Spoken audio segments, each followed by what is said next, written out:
I was balancing a tray of flickering candles when my daughter's voice cut through the air, sharp as steel on bone. Either you step aside and let him take command here, or you gather your belongings and leave this house. My body stiffened. For an instant I thought she was jesting, testing the edges of paternal patience as she once had when she was small. But the mirthless severity in her eyes proved otherwise. She stood poised at the table's head, shoulders squared, fingers laced with the hand of a man I had first laid eyes on only hours earlier. That was her decree. No cushioning, no pause, a boundary carved deep between a father and the daughter who had once been my entire world. If you've ever felt ambushed in your own home, if you've ever had the earth tilt beneath your feet when blood turns its back, you'll know why this account demands telling. And before I continue, let me ask you, have you endured betrayal where loyalty should have been ironclad? Share below. And if you crave more stories of kinship, fracture, and endurance, let your presence be known with a like and subscription. I had primed for her visit all week. It marked the anniversary of her mother's passing.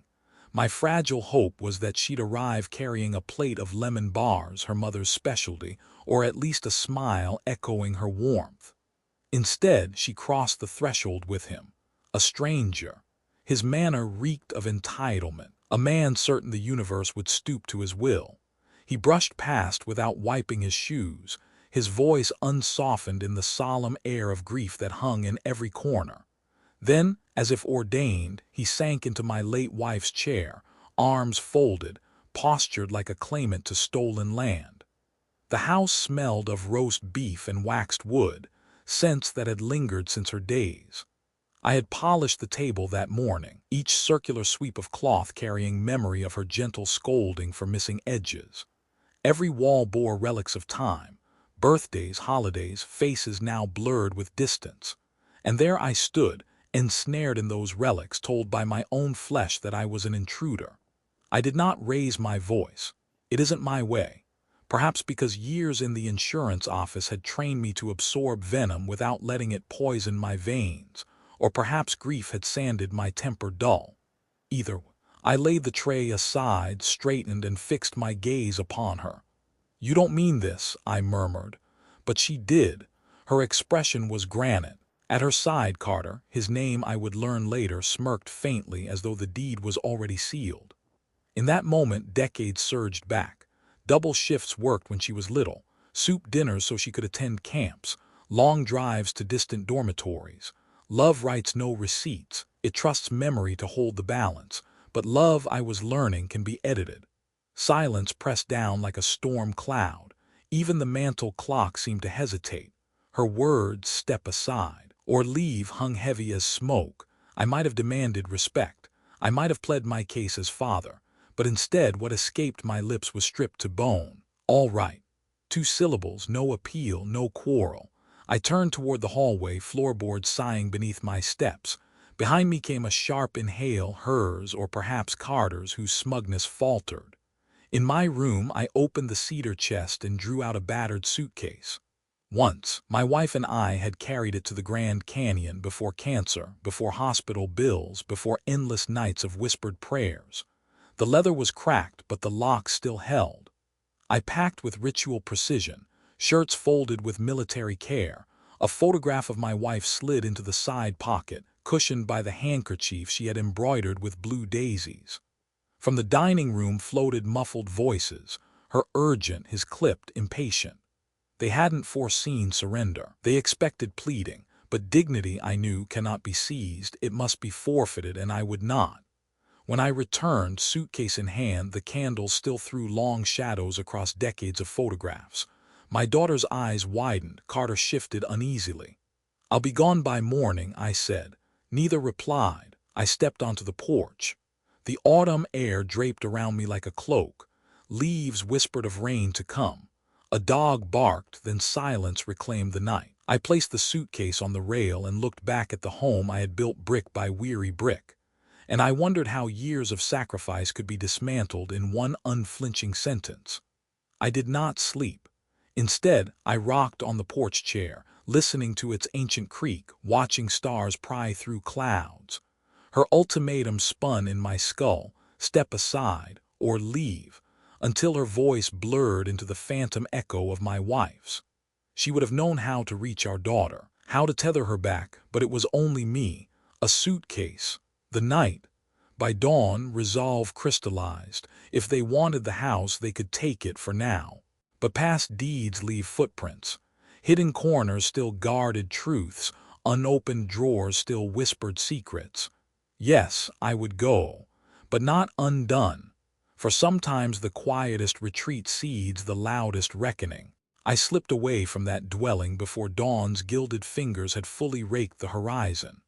The porch groaned beneath my tread, every board murmuring a valediction I hadn't wanted to hear.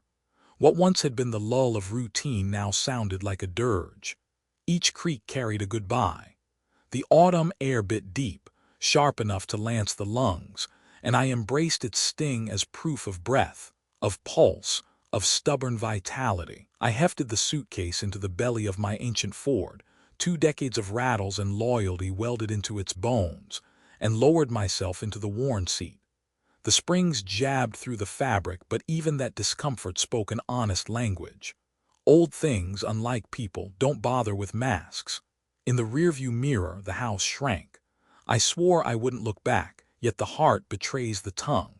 A man does not spend a lifetime shaping timber into shelter, raising a child beneath its rafters, laying his beloved to rest within the town's soil, and then vanish without a backward glance.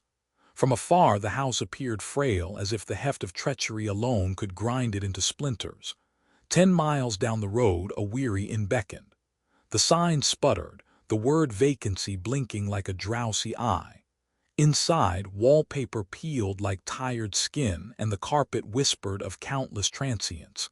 Still, it was clean, and the clerk handed me a key with the kind of silence that respects sorrow. I perched on the bed's edge, gazing at the garish floral spread, and wondered how many other fathers had sought such refuge after hearing their children's words turn foreign. Too many, I suspected. From the suitcase, I arrayed my modest arsenal: 3 shirts, 2 trousers, scuffed shoes, her photograph, and my cracked leather wallet harboring her faded license. Years of my thumb brushing its surface had blurred her smile, but not her presence. That's when I saw it, subtle yet seismic, the order of my cards disturbed. My expired insurance license, once always buried behind the credit card, now shuffled to the front. Fingers not mine had trespassed. I rewound to the night before. While I lingered in the kitchen, aligning candles, my daughter and that man, Carter, arrived early. They had roamed the living room alone. Frames shifted, barely perceptible, but enough for me to notice. Carter had not crossed my threshold merely as guest.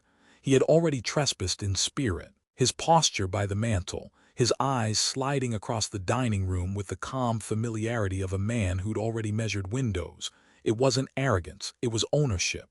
A chill threaded through me. This was not presumption, this was prior claim. By morning, habit drove me into town.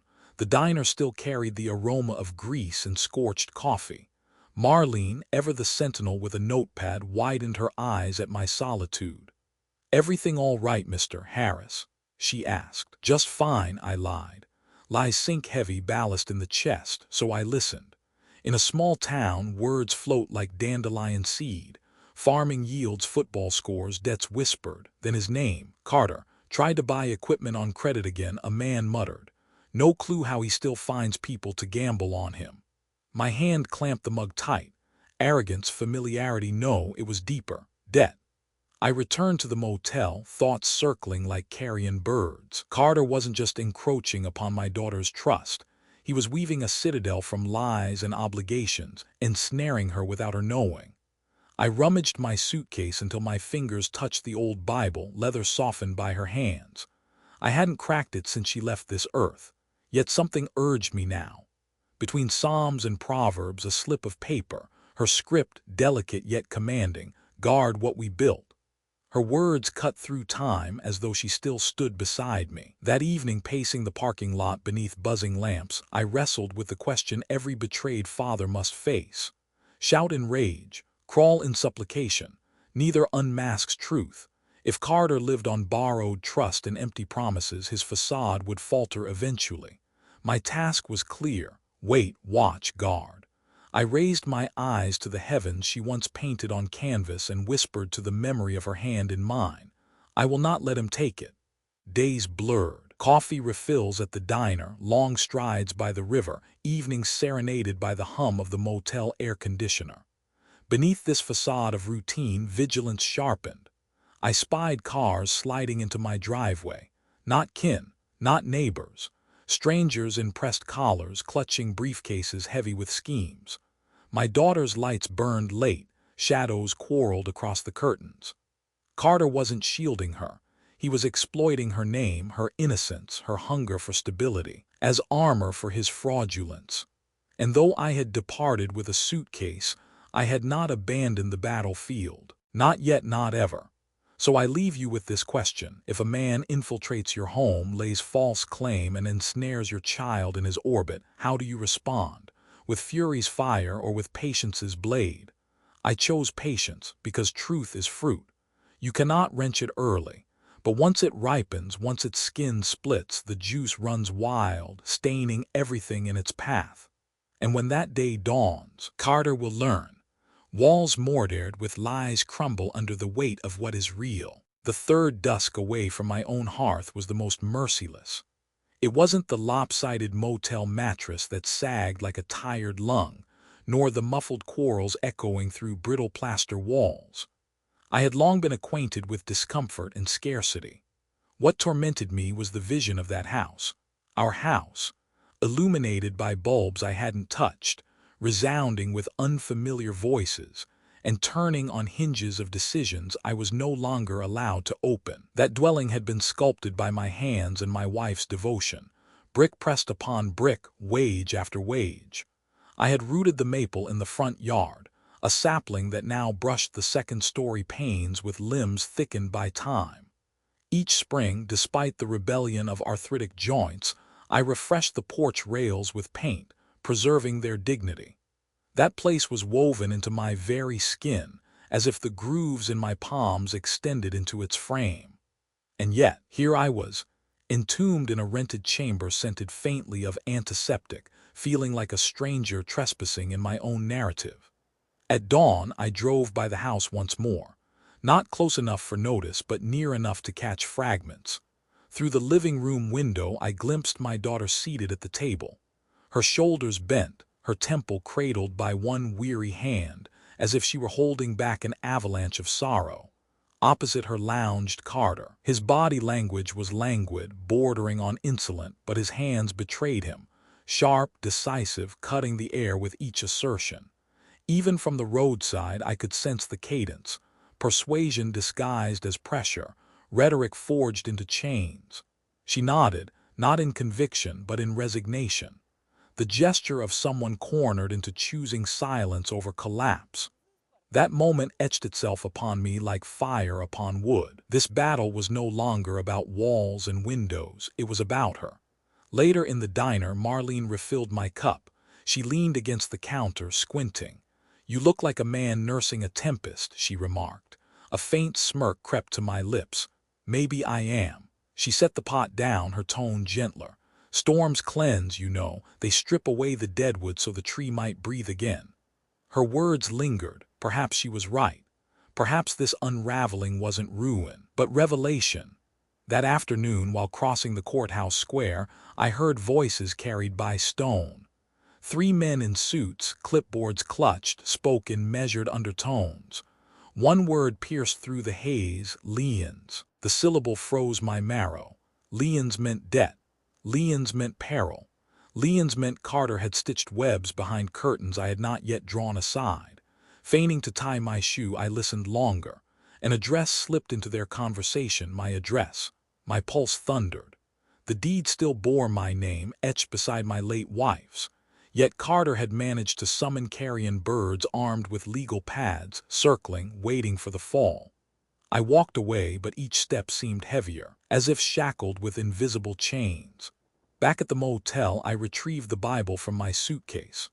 My wife's faded note, "Guard what we built," glowed beneath the lamplight. I traced her handwriting, whispering her name like a prayer. Guarded, but how? No allies, no army. Only my patience and the eyes honed by decades in insurance, trained to discern truth in twitching shoulders, averted gazes, words left unsaid. Carter's stance, his very posture, screamed falsehood. On the fourth day my phone rang. Her number pulsed on the screen. For a fleeting second I considered silence. Yet a father's heart is not so easily petrified. I answered. "Dad," her voice faltered, uncertain. Are you all right?" Closing my eyes, I pictured her in that kitchen where her mother once kneaded dough, sunlight framing her as it had when she was 12 and begging for a dog. "I'm fine," I whispered. "Are you?" A silence stretched too long. Then came the words, we just want what's best for everyone." That we cut deeper than any blade. Still, I resisted the urge to strike back. "Not yet." Instead, I said softly, "Do you remember the treehouse I built you when you were 8? Another pause, then a brittle laugh tinged with melancholy. "Of course. You wanted it painted purple. Your mother said it would look absurd, but I painted it anyway." Quiet lingered on the line. At last, a whisper, "I remember." Then the call dissolved into silence. My hands trembled as I set the phone down. There it was, the ember. Beneath Carter's shadow, my daughter still carried the warmth of memory, the pull of what we had carved together. That ember was hope, but hope alone could not withstand a man like Carter. The following evening I parked once more by the house. A courier approached, delivering a thick envelope. Carter signed hastily, rifled through the pages, then clutched them tightly against his chest before vanishing inside. I did not see the ink, but I recognized the rhythm, the dance of debt, the scent of banks tightening their grip. The way he clung to those papers told me everything. He was no rescuer. He was a drowning man clutching my daughter as ballast. Back in the motel, I opened a notebook. Years of habit demanded documentation, names, dates, observations. I recorded it all, the courthouse whispers, the delivery, the furtive meetings under moonlight. If I possessed nothing else, I possessed the truth, and truth inscribed with care could become a fortress. I didn't know the hour nor the manner, but I knew this much. Lies collapse eventually, and when they did, I would be ready with the ledger of what truly transpired. That night, lying upon the weary mattress, I thought again of storms. Marlene was right. Storms strip branches, yes, but they also prove the strength of the trunk. I could not be certain if my daughter's trunk was strong enough yet to resist Carter's storm, but I knew I must be, because fathers do not abandon what they built, not when strangers grin too widely, not when documents shuffle in courthouse corridors, not even when their children forget whose hands laid the first bricks. I breathed into the darkness, steady and resolute. "Guard it, that's what I'll do." And with that oath, slumber finally came. The motel clerk, a boy with headphones eternally draped around his neck, asked if I intended to extend my stay another week. I gave a wordless nod. I hadn't the courage to confess that I had nowhere else to wander. Routine steadies the displaced. Each morning I retraced the same circuit, past the hardware store, the old church, the diner, and almost against my own command, past the house. My house.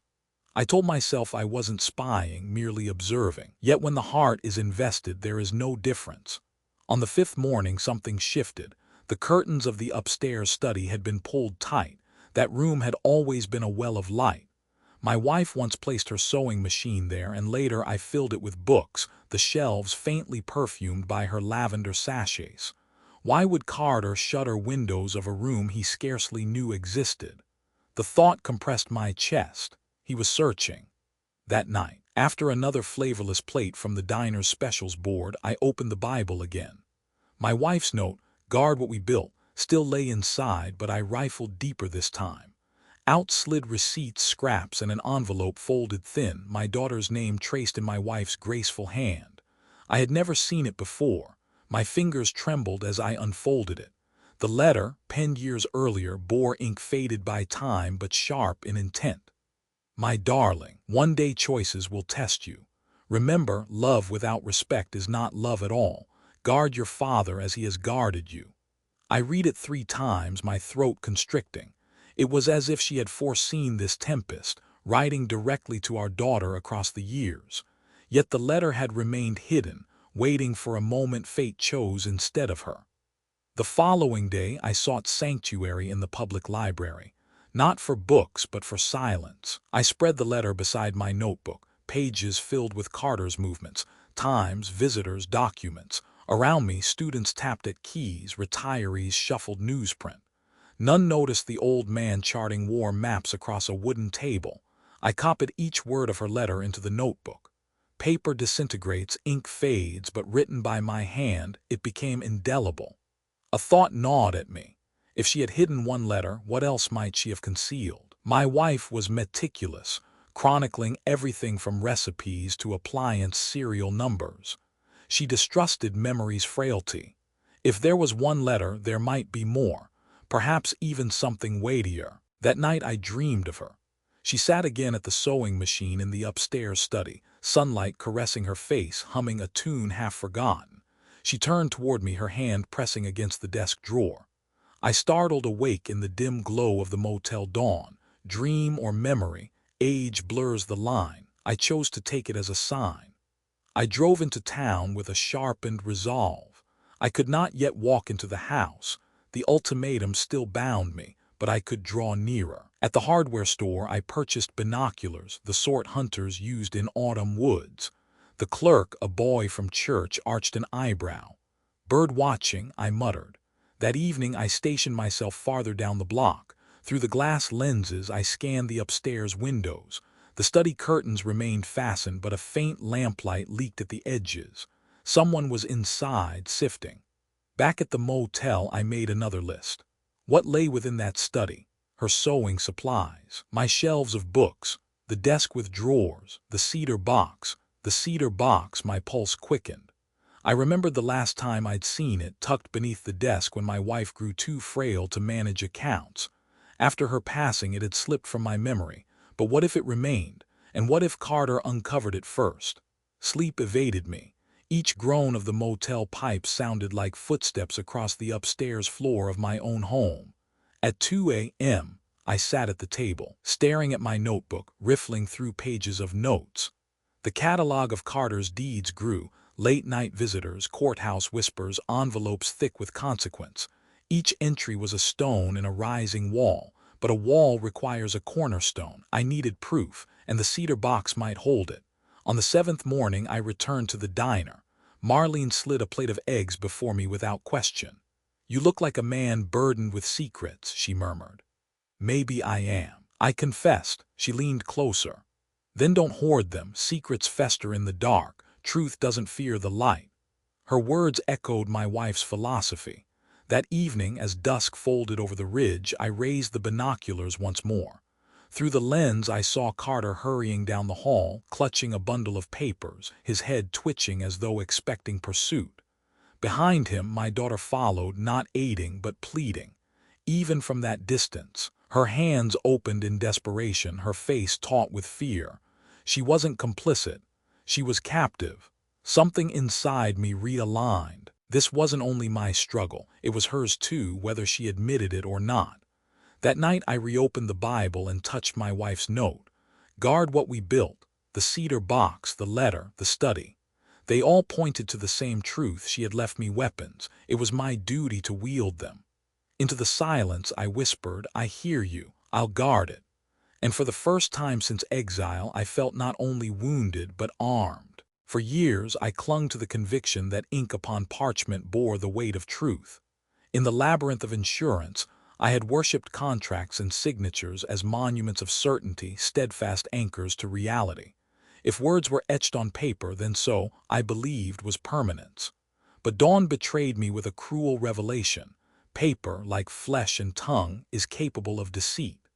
That morning I wandered restlessly into town. The diner's din gnawed at my thoughts, so I sought silence in the library. Across the square loomed the courthouse, an austere edifice of marble and shadow. I hadn't meant to cross its threshold, yet my feet, traitors to resolve, led me as if summoned to an accident one cannot look away from. Midway up the stone steps I paused, palms pressed against their cool surface. A thought flickered, turned back. What business had an old man meddling in the corridors of authority? Still, an unshakable instinct whispered that the tempest already clawed at these walls, and I had to know just how far it had spread. Within, the clerk at the records office lifted her eyes. Her politeness wore the thin veneer of someone who deals with strangers she will never see again. "I'm here about property records," I said. My voice carried more iron than I possessed. She asked the address and I gave it. Ours.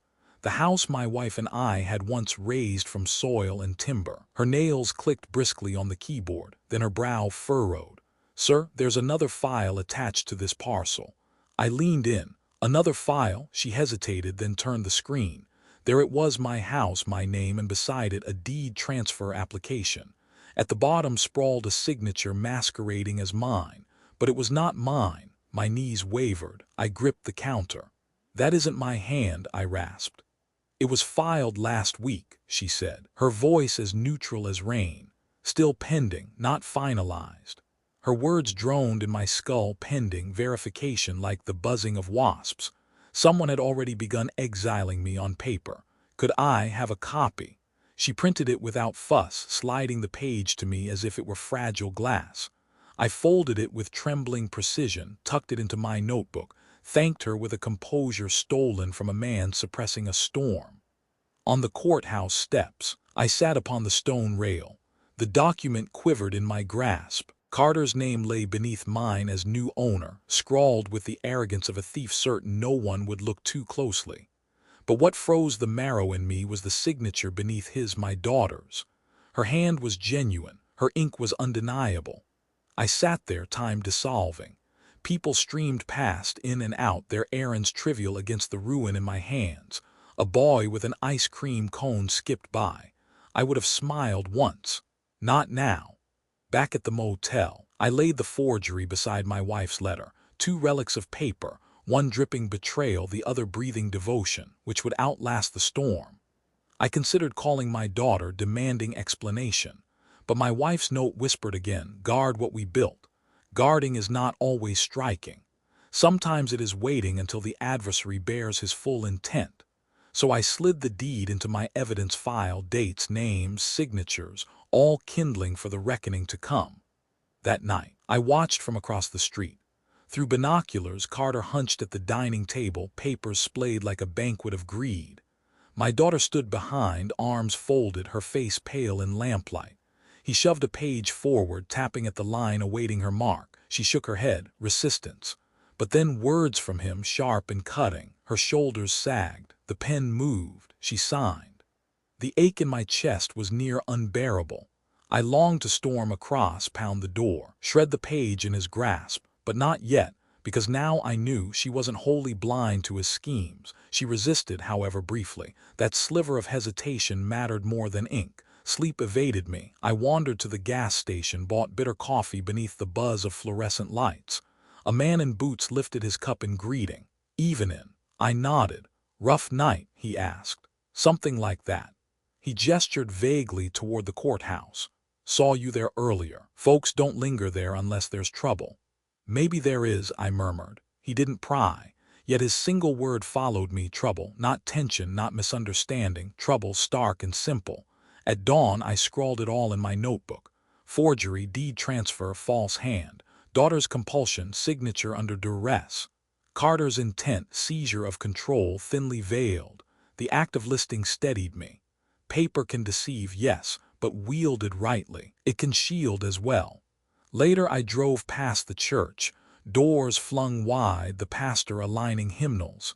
He waved. I nearly turned in, ready to spill my confession at his feet. But I thought of my daughter. Exposing her too soon would harden her into shame. She had to stumble upon her own awakening. So I pressed onward, the steeple receding in my mirror. That evening in the dim motel hush, I laid the forged deed out once more. My fingers traced the false curve of letters that feigned my hand but bore no truth. Strangely, calmness descended. Let him forge, let him swagger, let him trust in paper.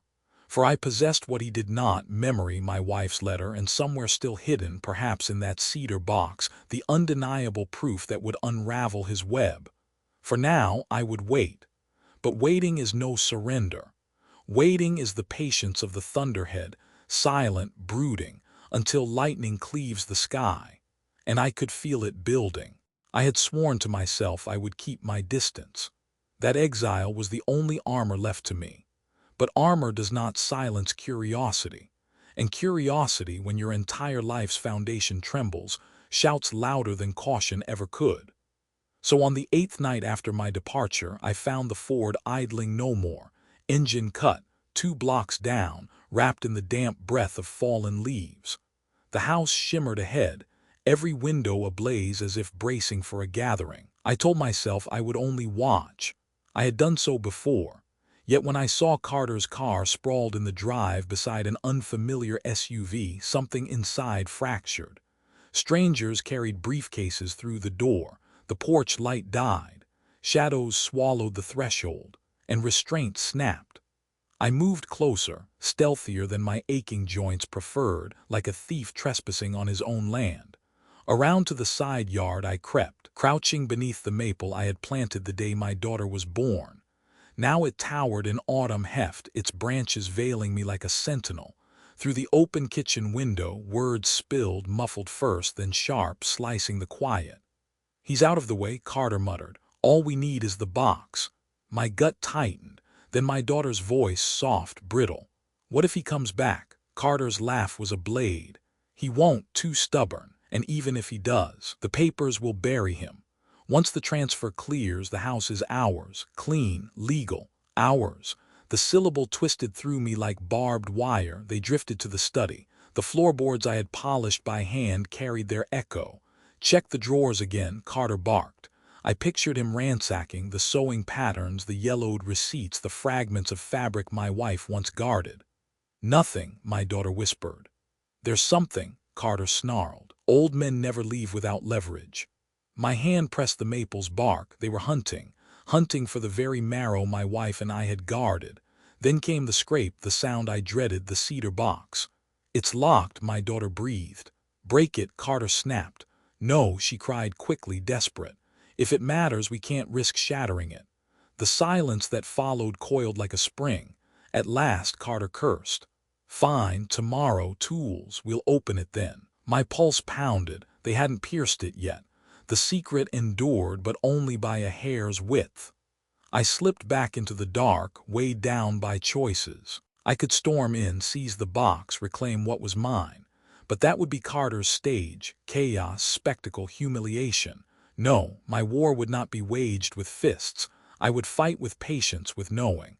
But first I had to learn what the box truly carried. Back in the motel, under the jaundiced glow of the lamp, I recorded the night. Carter knows of the cedar box. He believes it holds leverage.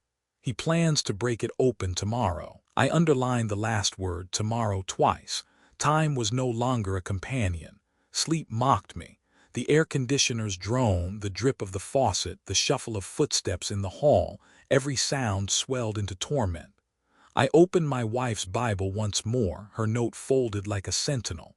My fingers brushed worn pages until they halted at Proverbs. She had underlined it years ago. The prudent see danger and take refuge, but the simple keep going and pay the penalty. I traced the ink, whispered into the silence, "Guide me." The next morning I drove not to the diner nor the library but to the church. Sunlight fractured through stained glass, painting the pews in unspeakable colors. Pastor Allen looked up, startled. "Clark," he said softly, "it's been days." I lowered myself onto the front pew. "I need counsel, not confession, steadiness." He joined me, hands folded. "Then begin." I didn't spill everything, only that someone circled my life's work intent on theft, that my daughter stood ensnared, that something hidden, perhaps too heavy, demanded reckoning. He listened, then said, "Storms don't come only to destroy. Sometimes they reveal what calm skies conceal. The hidden may wound, but it can also set you free." His words sank into me like a stone in water, heavy, unignorable, liberating. That night, I lingered farther down the block. Through binoculars, I watched Carter haul tools inside, a hammer, a crowbar gleaming under the porch light. My daughter trailed behind, her pallor stark. Their mouths moved, but I needed no sound. Intent radiated from every gesture. I gripped the steering wheel until my knuckles whitened. If they pried that box open tonight, truth might be shredded or twisted beyond recognition.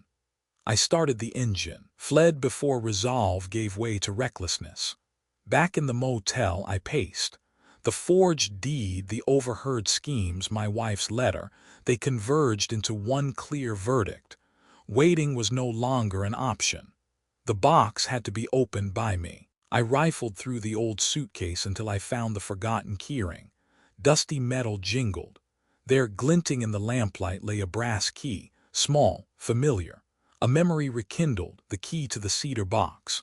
I sat heavily on the bed, the key warming in my palm, not cold but alive with history. The decision sharpened. Tomorrow I would return, not as trespasser, not as supplicant, but as rightful keeper. I would open the box before Carter ever laid his crowbar to it, because within it lay truth. And truth, once unchained, alters everything. The key was scarcely bigger than my thumbnail, a muted shard of brass dulled by years of handling. In the motel's jaundiced light, it shimmered faintly, like something both forgotten and preserved. I rolled it between my fingers until dawn, the weight of sleep refusing to anchor me. It was not mere alloy. It was recollection solidified, the final hushed keepsake my wife entrusted me, the instrument to unseal what had been guarded in silence for decades.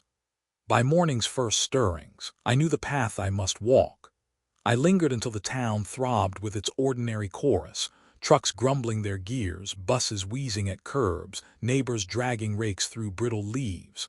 Such sounds cloak a man, rendering his steps insignificant, a shadow among daily rhythms. I stopped my car a block shy of the house and walked the rest. Each stride pressed heavy, yet curiously unwavering. The maple in the yard still burned in autumn's embered blaze, taunting the storm within me. The lock on the door yielded easily. My old ring of keys had never forsaken me. A muted click and I stood on the threshold. The air inside carried ghosts, polish, roast dinners, laughter that had curdled into memory. I whispered a broken benediction, "Forgive me," though I scarcely knew if it was meant for my wife, my daughter, or the house itself. Then I crossed the line. The study was familiar yet fractured, scraps of fabric scattered, drawers gaping, books leaning like weary soldiers. My wife would have recoiled at such disorder. Beneath the desk waited the cedar box. Its lid bore scars, proof that Carter had tested its defenses, but the lock remained inviolate. I knelt, slid the brass key into its mouth and twisted. A sigh of metal answered. The lid creaked open. Inside rested bundles swaddled in tissue, her handwriting etched across each with immaculate care: college fund, house deed, insurance. At the bottom lay a sealed envelope, its single word written steady and sure. My name. I faltered, breath lodged in my chest. She had written to me. With trembling hands I broke the seal. The first line cut through time.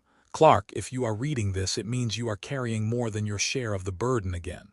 Her voice returned to me, gentle rebukes when I labored too late, soft demands that I rest while she bore the smaller loads. Even gone, she still steadied my weakness. Her script marched on, every word a lifeline. I have preserved duplicates of all that proves this home, this ground, are ours. The originals rest where they belong, but notarized copies lie here. And Clark, should our daughter forget her roots, remind her that love is not parchment, though truth is. I lifted the stack, certified, sealed, ironclad with the county's stamp. No forgery could outlast such weight. And still, hidden beneath, another envelope waited, her handwriting naming our daughter. I hesitated. A father's curiosity burned, but something sacred stayed my hand. That letter was not mine to trespass, so I left it closed. I gathered the documents into my notebook, closed the cedar box, and returned the key to its place. Rising, my knees protested, yet I felt taller, as though the ground itself returned to me. I slipped out, locked the door behind me, and vanished down the street. To neighbors, I was no more than a passerby bent against the chill. Back in the motel, I unfurled the papers across the bed. Stamps gleamed beneath lamplight, unyielding proof. Carter's counterfeit could dissolve beneath a single seal. For the first time since exile, the scales tipped. I was no longer prey, but a man holding truth in hand. Yet victory rang hollow. Proof can defeat a stranger, but what armor shields a father against betrayal by his own child? I lifted the sealed letter addressed to her. I cradled it as though it were a fragile bird. Her mother's words would one day be her lantern, not mine. That evening I wandered the riverbank. The current bore leaves away, and with them my years of sacrifice, double shifts, mended roofs, vacations denied so futures might flourish. Sacrifice had become my marrow, but sacrifice alone would not deliver us. Clarity, boundaries, courage, these must do the saving. I whispered to the ghost beside me. I found it. I'll guard it. The river carried my vow downstream, but her presence lingered like steady hands at my shoulder. That night I began to weave a plan, not vengeance, not reckless fury, strategy. First, safeguard the documents beyond Carter's reach. Second, choose the moment to unveil them.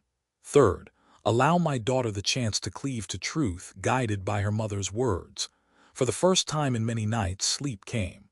Dawn broke cold and clear, what my wife once called honest weather. I sealed the documents in the motel safe and laid the unopened letter by my Bible. The storm had not abated. Carter would press harder, sensing the walls tightening. Yet I stood ready, because I bore more than suspicion, more than recollection. I bore proof, and when the hour struck, proof would thunder louder than any threat. Shame, I once believed, was a solitary burden, a weight carried in silence, borne in the secret caverns of the heart. Yet betrayal has a peculiar hunger. It devours privacy and drags disgrace into the open, whether you consent or not. By the 9th day, the whispers had grown teeth. At the diner, forks stilled midair as I walked by. At the hardware store, men bent their heads together as though conspiring against an approaching storm. Even Pastor Allen's handshake on Sunday held a gravity it had never carried before. Everyone knew something was amiss. They just hadn't been handed the truth. Not yet. That morning the church filled to the brim. Perhaps the cold weather drove them in, or perhaps the scent of scandal had spread faster than hymnals.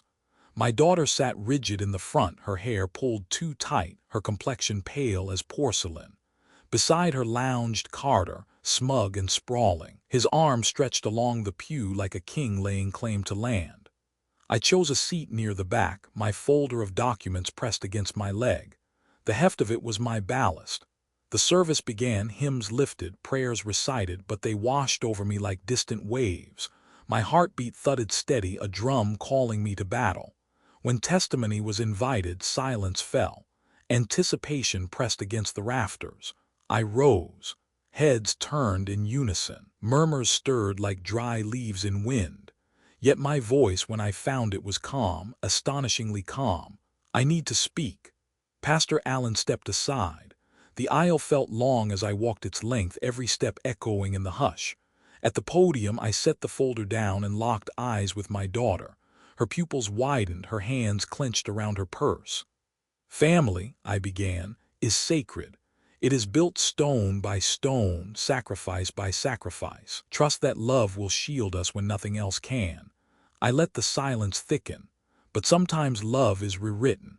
Sometimes trust is twisted until it no longer resembles itself. Carter shifted, his smirk faltering. I opened the folder and drew out the deed. Holding it high, I let the county seal catch the light. This, I said, is the record of ownership. My wife and I bought our home with sweat and sacrifice. It is ours. No forged scribble will erase that truth. Gasps rippled, backs straightened. My daughter flushed scarlet. Carter's jaw hardened. I placed the deed on the podium and lifted the letter my wife had penned. Left me words reminding me that what we built must be guarded, that respect undergirds love. Those words live here. I touched my chest, then raised the letter, and I will not let them be erased. Carter bolted up, barking, "Nonsense, he's confused, doesn't know what he's saying." I fixed him with steady eyes. Then let the county clerk speak. These are stamped, sealed, indisputable. The congregation murmured, the tide of curiosity rising. My daughter's lips parted. At first no sound came. Then, "Dad," a single fragile syllable, but enough. I turned back to the crowd. For years I gave freely tuition, weddings, mortgages because I believed love demanded it. But love without respect isn't love, it's exploitation.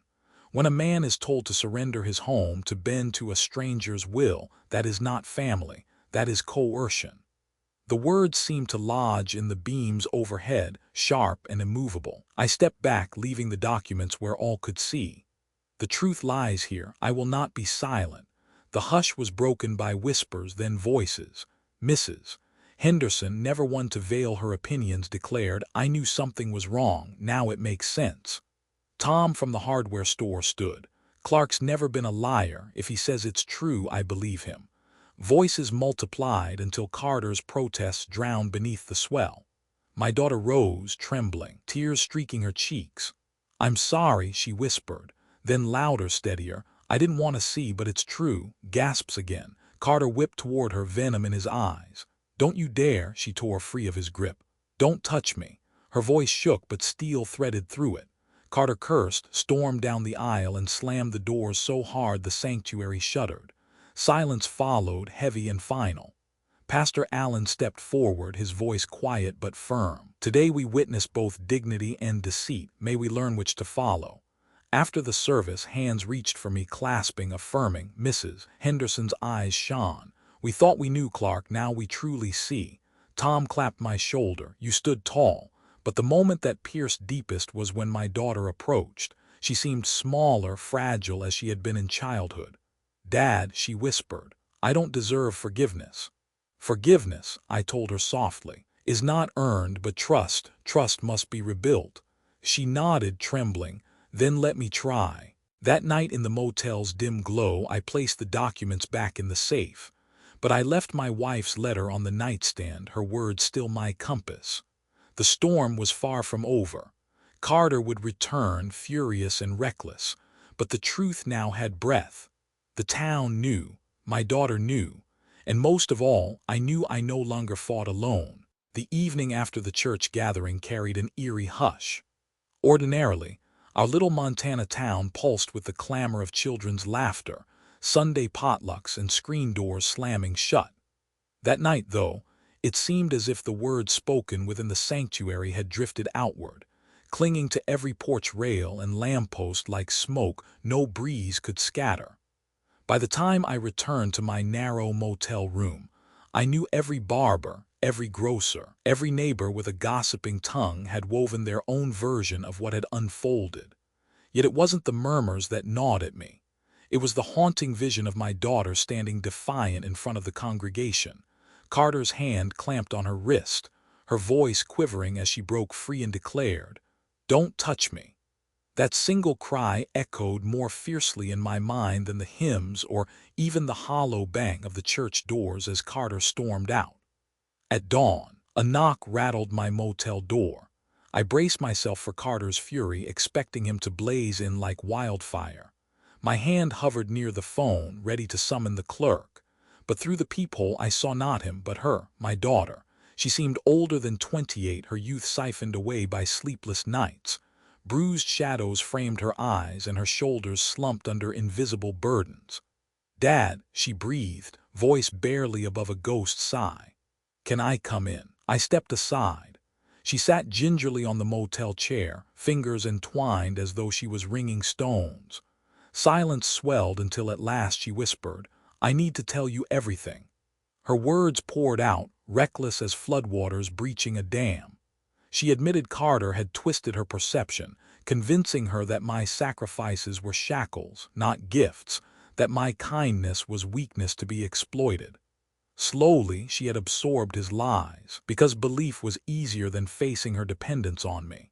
She confessed to signing documents without reading them, lulled by his soothing assurances, numbing the unease that clawed at her chest.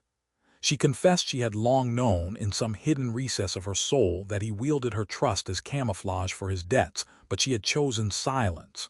Silence, after all, felt safer than confrontation.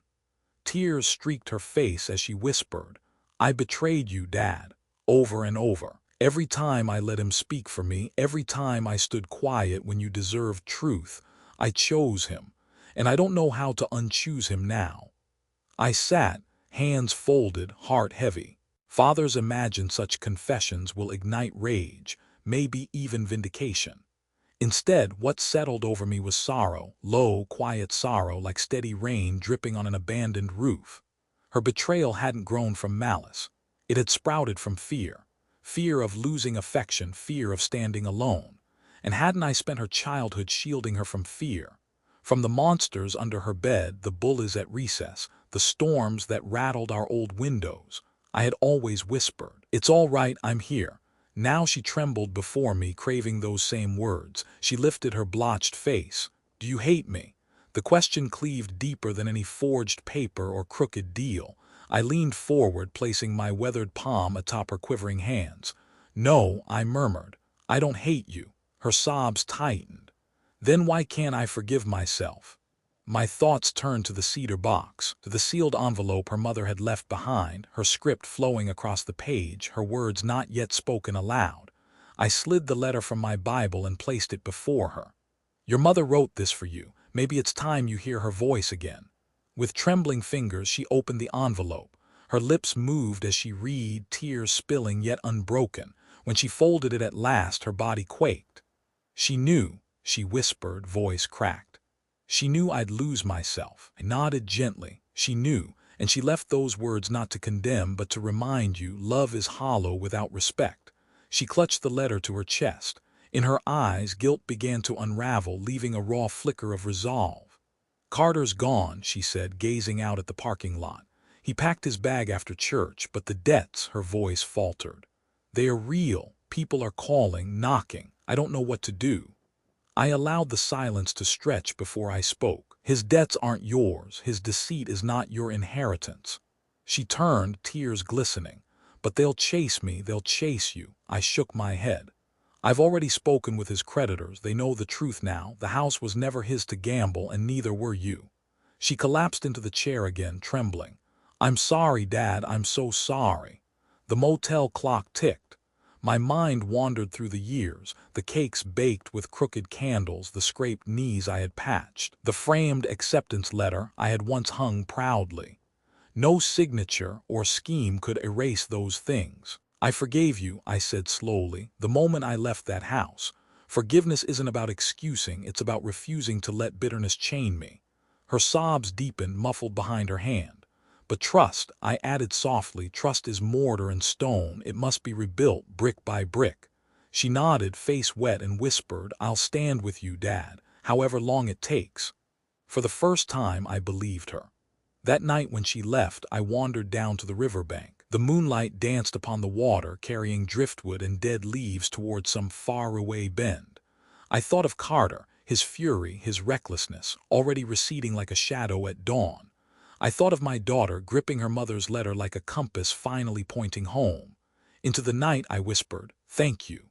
To my wife, to God, to whatever unseen mercy had steadied me through the storm. Tomorrow's battles would come, as they always do. But that night, for the first time in too long, I wasn't alone. Dawn has a peculiar talent for softening the jagged edges of a night that once felt endless. When my eyes fluttered open in that weary motel room, sunlight pierced through threadbare curtains, sketching amber bars across the faded carpet. For the first time in what felt like a lifetime, my chest loosened, no longer crushed beneath an invisible boulder. On the small table rested the letter. My daughter had abandoned it there the night before, promising to return when she could summon the strength to read it again.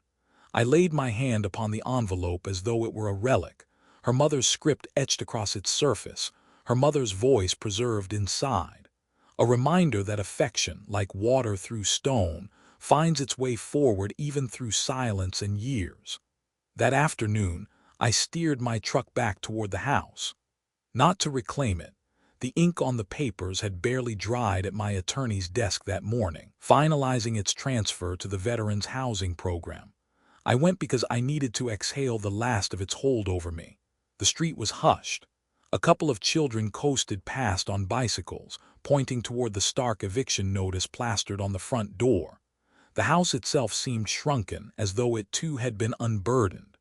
Inside, boxes sprawled across the living room, Tiffany knelt among them, folding shirts with deliberate care. She lifted her head when I stepped. "Dad," she whispered, "I'm finishing what he never had the decency to do." I nodded slowly. "There's no hurry, the families won't arrive until next month." Moisture brimmed in her eyes, but she smiled faintly. "It feels right to leave it clean." For a time we packed without words. The silence wasn't empty, it was filled with ghosts.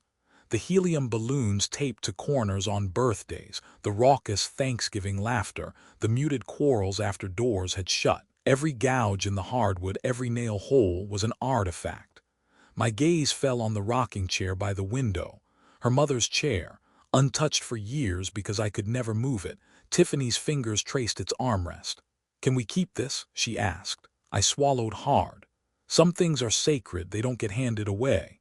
By dusk the boxes were stacked and labeled. The house no longer belonged to us. We stood outside, bathed in twilight hues of orange and violet. Tiffany's face carried fatigue, but beneath it I saw a new steel, resolve.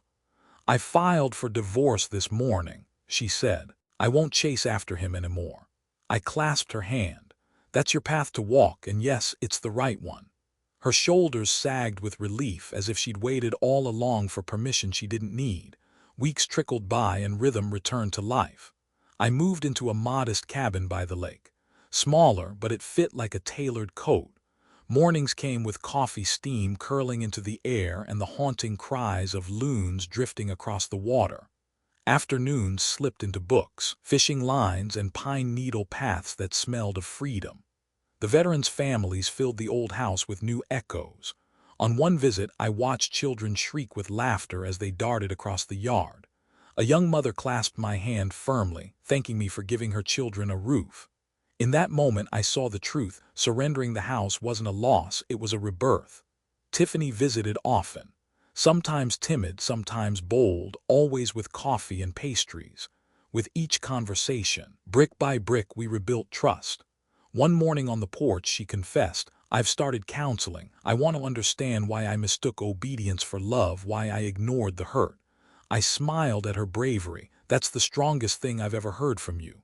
She studied the lake where sunlight fractured into diamonds. "Do you think Mom would be proud?" I pressed her hand. "She already is." Healing came, not flawless, not swift, but steadfast. Months later, Tiffany stood before her congregation again. This time her voice didn't tremble. She spoke of resilience, of facing errors without excuses, of gratitude for those who bore our weight when we faltered. Her words weren't rehearsed, but they rang honest and whole.